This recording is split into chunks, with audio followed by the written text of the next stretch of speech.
ಎಲ್ಲರಿಗೂ ನಮಸ್ಕಾರ.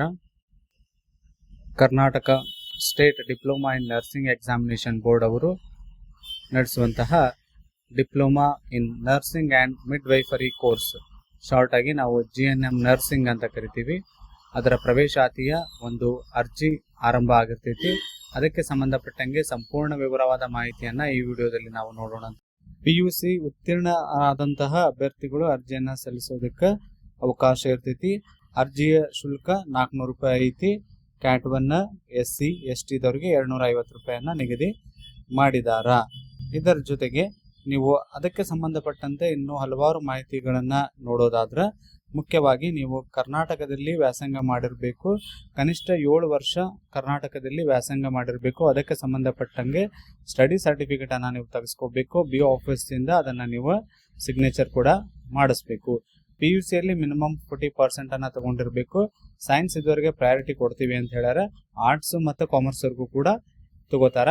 SC ST ಕ್ಯಾಂಡಿಡೇಟ್ಸ್ಗೆ 5% ಈ ಏನೈತಿ ಅಂತಂದ್ರೆ ಕನ್ಸೆಷನ್ ಕೂಡ ಇದೆ. ಅಂದ್ರೆ 40% ಬದಲಿ 35% ಆದರೂ ಕೂಡ ನಡಿತೈತಿ. ನೀವು PUCಯಲ್ಲಿ ಕಡ್ಡಾಯವಾಗಿ ಇಂಗ್ಲಿಷ್ ಸಬ್ಜೆಕ್ಟನ್ನು ಸ್ಟಡಿ ಮಾಡಿರಲೇಬೇಕು. ಮಿನಿಮಮ್ ನಿಮ್ಗೆ 17 ಇಯರ್ಸ್ ಏಜ್ ಆಗಿರಬೇಕು. ಮುಖ್ಯವಾಗಿ ಏನಪ್ಪಾ ಅಂದ್ರೆ ಸ್ಟಡಿ ಸರ್ಟಿಫಿಕೇಟನ್ನು ನೀವು ತೆಗೆಸಿಟ್ಕೋಬೇಕು. ಅಭ್ಯರ್ಥಿಗಳು 7 ವರ್ಷ ಏನಾದರೂ ಕರ್ನಾಟಕದಲ್ಲಿ ಇಲ್ಲ ಅನ್ನುವಂಗಿದ್ರೆ PUCಯನ್ನು ಕರ್ನಾಟಕದಲ್ಲಿ ಮುಗಿಸಿರಬೇಕು, ಫಸ್ಟ್ ಇಯರ್ ಮತ್ತು ಸೆಕೆಂಡ್ ಇಯರ್. ಅವರ ಪಾಲಕರಲ್ಲಿ, ತಂದೆ ಅಥವಾ ತಾಯಿಯಲ್ಲಿ ಯಾರಾದರೂ ಒಬ್ಬರು 7 ವರ್ಷ ಕರ್ನಾಟಕದಲ್ಲಿ ವ್ಯಾಸಂಗ ಮಾಡಿರಬೇಕು. ಅದಕ್ಕೆ ಸಂಬಂಧಪಟ್ಟಂಗೆ ದಾಖಲೆಗಳನ್ನು ನೀವು ತೆಗೆಸಿ ಇಟ್ಕೋಬೇಕಾಗತ್ತೆ.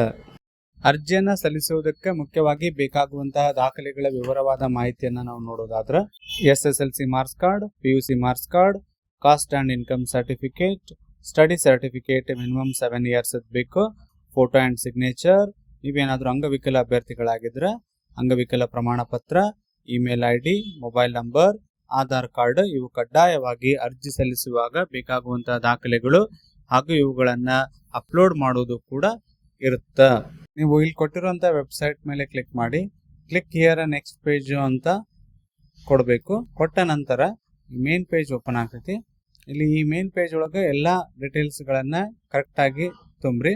ಅದರ ಜೊತೆಗೆ ಅವರು ಹೇಳಿರುವಂತಹ ಡಾಕ್ಯುಮೆಂಟ್ಸ್ಗಳನ್ನು ಅಪ್ಲೋಡ್ ಕೂಡ ನೀವು ಮಾಡಬೇಕು. ಅಪ್ಲೋಡ್ ಮಾಡಿ ನೀವು ಸಬ್ಮಿಟ್ ಬಟನನ್ನು ಒತ್ತಿದ್ರೆ ಅಪ್ಲಿಕೇಶನ್ ನಂಬರ್ ಜನರೇಟ್ ಆಗ್ತೈತಿ. ಆ ಅಪ್ಲಿಕೇಶನ್ ನಂಬರ್ ಸರಿಯಾಗಿ ಬರೆದಿಟ್ಕೋಬೇಕು. ನೆಕ್ಸ್ಟ್ ಟ್ಯಾಬ್ ಓಪನ್ ಆಗ್ತೈತಿ, ಆನ್ಲೈನ್ ಪೇಮೆಂಟ್ ಮಾಡೋದು. ಫೀ ಪೇಮೆಂಟ್ ಮಾಡಿ ಪ್ರಿಂಟ್ಔಟ್ ತಕ್ಕೊಂಡು ಇಟ್ಕೋಬೇಕು. ಮುಂದೆ ರೆಫರೆನ್ಸಿಗೆ ಅದು ನಿಮ್ಗೆ ಬೇಕಾಗತ್ತೆ. ಇದೇ ರೀತಿಯ ಹೆಚ್ಚಿನ ಮಾಹಿತಿಗಾಗಿ ಚಾನಲನ್ನು ಸಬ್ಸ್ಕ್ರೈಬ್ ಮಾಡಿ, ಶೇರ್ ಮಾಡಿ ಮತ್ತು ಲೈಕ್ ಮಾಡಿ. Thank you.